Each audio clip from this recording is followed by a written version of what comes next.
In 1945, Japan was nothing but rubble. 2 atomic bombs, years of firebombing, and an economy in complete freefall. Its cities had been burned to the ground, and its infrastructure was essentially non-existent. America, by contrast, emerged from World War II as the most powerful and most prosperous nation on Earth. So why, 80 years later, does Tokyo work while Houston doesn't? That question has bothered many of us more than we would like to admit. If you randomly drop someone on the streets of Tokyo, they will be fine within 20 minutes. There will be a convenience store selling hot meals within a 3-minute walk. There will be a train station with clear signage within 5. The streets will be clean. The neighborhood will be walkable. And within half an hour, they will have navigated themselves to wherever they need to be using nothing but their feet and a vending machine selling coffee. Drop someone in Houston, Texas, God help them. One of these cities is working, and today we are going to talk very honestly about why the other one isn't.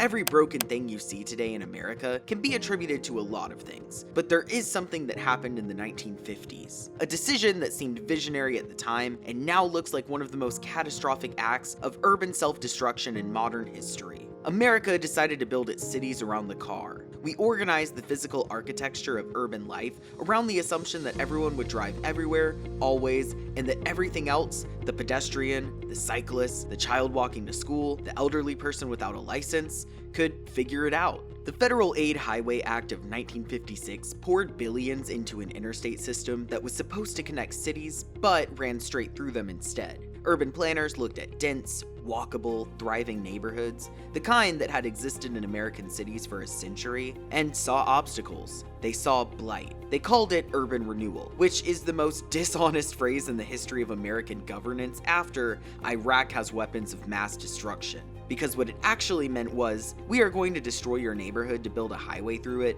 and there is nothing you can do about it. The effects around that time were brutal. Between 1957 and 1977, more than 475,000 people were displaced by federal highway construction. For some context, that is half the population of Austin, Texas, all gone to make room for roads, and the people who got displaced were not randomly selected. Black Americans made up just under 11% of the US population in 1960, but that accounted for at least 55% of those displaced. The highway did not just destroy the street, it destroyed communities that had taken generations to build, communities that have never been rebuilt. The man who did this to New York City was Robert Moses, an unelected planner who held more power over the physical shape of the city than any elected official for 40 years. Moses believed cities existed to move cars and that everything else, people, neighborhoods, culture, history, was a secondary concern at best and an obstacle to be cleared at worst. And that is putting his philosophy in the nicest way possible. Whereas Japan never had a Moses, they took a different view of what a city was for. Tokyo's streets are deliberately narrow, and that is designed to slow down cars and push people towards public transport. The city was built around pedestrians, around the people who need to buy groceries, walk their child to school, stop at a cafe, and get to a train station. And it is all within a reasonable distance of wherever they happen to live. What now happens is that such a design philosophy compounds over generations. It is the reason that walking through a Tokyo neighborhood feels alive and functional and human in ways that walking through most American cities simply does not. But it was one misjudgment after another for America, because the car was the first mistake and zoning was the second. And in some ways it is worse because at least the highway is visible. You can see a highway. Zoning is invisible. A bureaucratic document filed in a municipal office somewhere, and yet it determines more about how a city feels and functions than almost any other single factor. Zoning codes decide what can be built where, which streets can get houses, which get shops, which get factories, and crucially, which ones get nothing at all. And the way American zones its cities is that every municipality writes down its own rules. So there are more than 22,000 cities and counties in the states, and every single one of them writes its own zoning codes with no input from the state or federal government. 22,000 separate rule books. And because the loudest voices in every single one of those municipal processes are homeowners who bought their homes in 1969 for $14, houses which are now worth millions, we have every incentive to keep out new competition and protect property values. And if you know boomers, of course, they are doing exactly that because you. They got theirs. The result has been consistent across all 22,000 of them. Roughly 75% of residential land in US cities is zoned exclusively for single-family homes. One house per lot. No apartments or duplexes or corner stores or mixing of uses that might make the neighborhood actually function as a place where human beings can live without a car. And this was no accident, by the way. Single-family zoning was invented in the early 20th century by wealthy American neighborhoods that wanted to keep out racial undesirables. Over time, the racial language was eventually removed, but the mechanism remained. Price them out through land scarcity. Keep supply artificially low so that only those who can afford the inflated price of entry get in.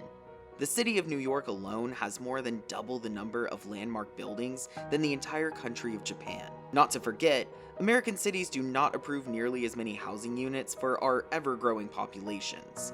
And then the same people who endorse zoning and vote against every single proposed development have the audacity to wonder why nobody can afford rent anymore. Japan built the opposite system because in Japan, zoning is a national law.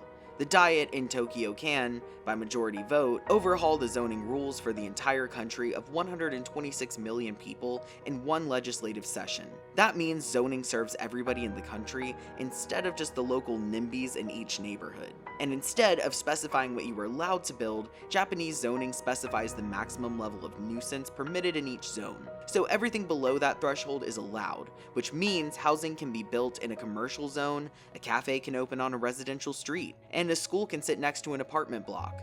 The city is allowed to be a city. Mixed, dense, functional, human.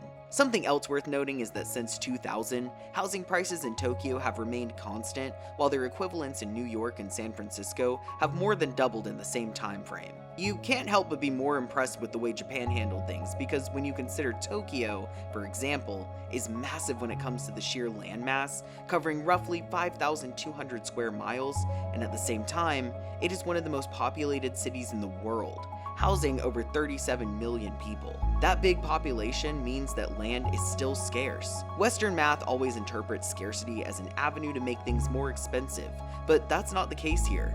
A one-bedroom apartment in central Tokyo rents for about $1,200 a month. The same apartment in San Francisco costs $3,300. The difference is that Tokyo built more housing and kept prices stable, while America blocked housing and watched prices spiral. We are getting to the part where American cities get creative about their dysfunction. Because when you've priced everyone out of the city, separated all the uses with zoning, made everything car dependent, and destroyed the walkable neighborhoods that once existed, you still need to sell people the idea of community. You need to give them something that feels like belonging. Enter the HOA. They decided to fine me $25 a day. Deborah paid close to $2,000 in fines and took down her plum shutters. A fun fact is that there are approximately 373,000 HOAs in the United States as of 2025, and they govern more than 77 million Americans. Statistics show that 12 new ones form every day. If you buy a new house in America today, there is an overwhelming probability that you will not just be buying a house. You're buying a membership in a mini private government with the power to fine you for growing the wrong kind of grass, and in extreme cases, foreclose your house. But what we use to market HOA is community. The HOA has shared amenities, protects your property value, and a maintained neighborhood, and once again prevents you from growing the wrong grass. But what the HOA fundamentally is a private substitute for public life. It's what you build when the actual public infrastructure of the community has been dismantled. Japan has no equivalent of the HOA because Japan has never created the conditions that make HOAs feel necessary. Because when the street itself is functional, or the neighborhood is walkable, when public infrastructure is maintained, when there are actual shared spaces that belong to everyone, you don't need a private organization to simulate those things. And for everything we've covered so far, there is one statistic that makes everything come together. In 2024, a record-breaking 771,400 people were officially counted as homeless in the United States. Funny enough, that number does not even include all the people living in their cars, motels, or couch surfing in conditions that do not meet the narrow legal definition of homelessness. Compare that with Japan, a country of 125 million people, and yet only 2,820 of them are homeless. That is a rate roughly 90% lower than America's. The average American response to this comparison is to point out that Japan undercounts its homeless, that the official figure misses people living in internet cafes and capsule hotels who have no stable home. This is true. Japan's definition of homelessness is narrow, and the real number is certainly higher. But even if you multiply Japan's number by 10, even if you assume the real figure is 100 times higher than reported, you still end up with a homelessness crisis that is a fraction of ours. And if you even stop to think about it, Japan's hidden homeless are living in clean, managed, indoor environments with internet access and showers.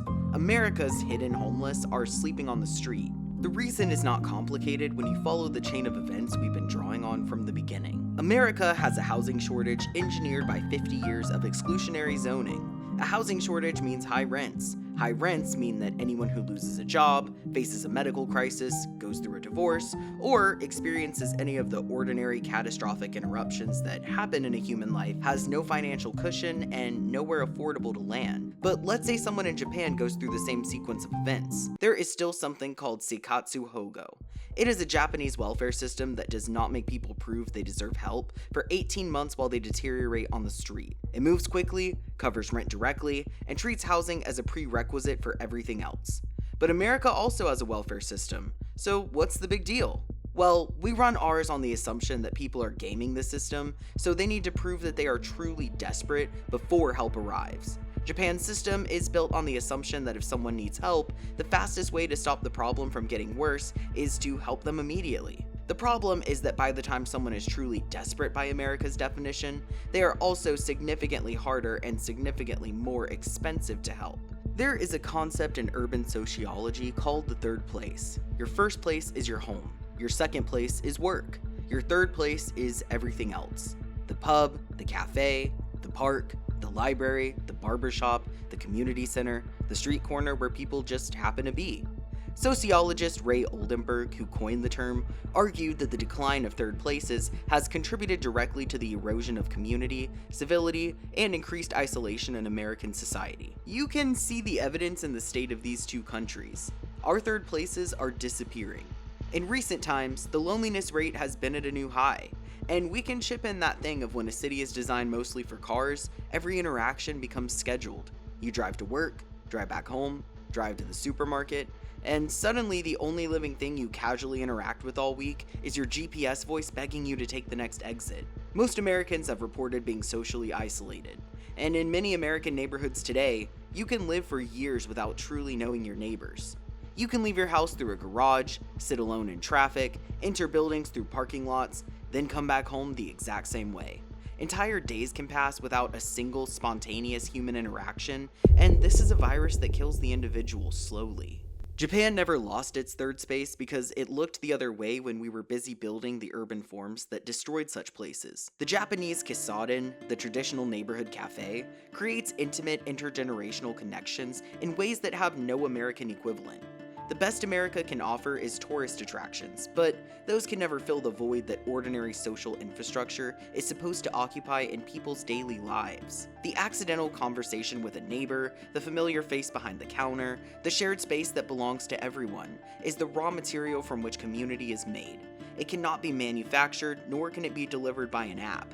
It can only happen when the physical city makes it possible. One of the most apparent ways we judge a city is how easy it is to get around. People move a lot, from home to work to school. The destinations are endless, and many do not know that they're burning up time in all that motion. Because in 2024, the average American lost 63 hours sitting in traffic. That is the highest level ever recorded. 8 full working days gone. Not spent on family, not spent on rest, not spent on anything productive or meaningful, spent in a metal box, on a road, going nowhere, surrounded by other metal boxes going equally nowhere. And that's just the general average. If you stay in places like New York or Los Angeles, that number jumps 102 hours, which is more than 2.5 working weeks, costing you over $1,800 in lost time every single year. Nationally, the cost of traffic congestion in America tops $269 billion annually, and wait until you hear the embarrassing breakdown of this.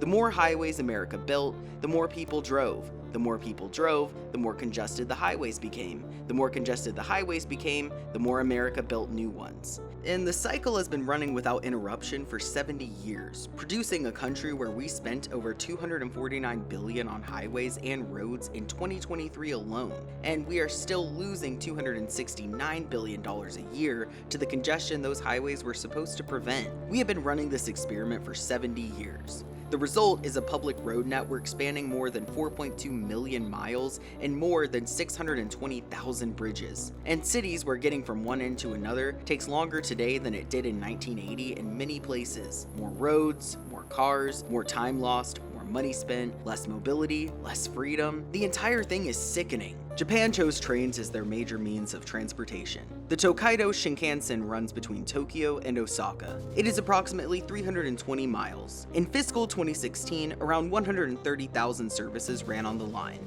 carrying an average of 452,000 passengers daily, with an average delay per train of just 24 seconds. And I would like to add, in that 60 years of running trains at 320 kilometers an hour through one of the most seismically active regions on Earth, not a single passenger has been killed or injured in a Shinkansen accident. Not one. But to be honest with you, this problem is one that could be feasibly fixed, unlike some of the others we've seen today. As a country, we are perfectly capable of building fast trains, so the gap is largely philosophical. In all of these, you could see the consideration of the two nations for their communities, and this is what answers the question of why Japan's cities work while American ones don't. Every measure Japan took always reflected the interest of the greater public, but the American approach often felt more centered around convenience, profit, and individual isolation than building spaces where communities could naturally thrive. Freedom is a city, and Japan built that city. America is still building highways. And if all of this has you wondering what it actually feels like to walk around a city that was built for human beings, it still might be a lot more strange than you were expecting. When you see what all this functionality looks like in day-to-day practice, you start to realize that Japan got it right in ways that are genuinely hard to process from the outside. Functional and bizarre are not opposites in Japan. And that is what the next video is about. It is called Things That Are Common in Japan but Insane Everywhere Else, and I promise by the end of it, you will not know whether to be impressed or deeply unsettled. Probably both.